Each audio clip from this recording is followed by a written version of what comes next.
Governor Josh Shapiro approved a SEPTA funding transfer, giving the agency 2 years of breathing room, but says that the final state budget will not include recurring transit funding.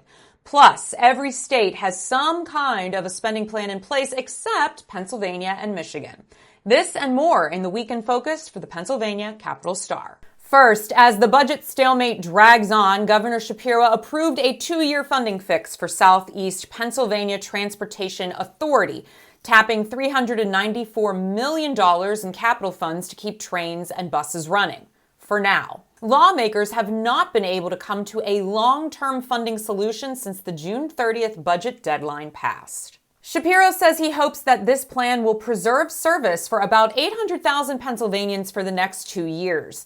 He said the move was driven by riders struggling to get to work and school. Since the cuts, Philadelphia area schools saw a 63% jump in late arrivals and higher absentee rates in half of schools. Shapiro and State House Democrats pushed for long-term transit funding, but Senate Republicans said no, wanting to use money set aside for infrastructure repair. And speaking of budgets, only 2 states, Pennsylvania and Michigan, haven't passed a 2025-26 budget, and both face serious consequences if lawmakers don't act soon. Pennsylvania has entered its 3rd month without a new budget, while Michigan is just weeks away from a potential shutdown. Beyond budget woes, Pennsylvania and Michigan have a lot in common, including battleground status, Democratic governors with national profiles, and newly redrawn maps that led to split legislatures. In both, transportation funding is the main budget roadblock, though for different reasons. Bottom line, both states need budgets soon or face real fallout. Want to support Pennsylvania Capital Star? Sign up for our morning newsletter, like and share this post, or become a donor to help support independent journalism in the Commonwealth. And finally, as pharmacy deserts spread across the state, lawmakers and pharmacists ask, what's next?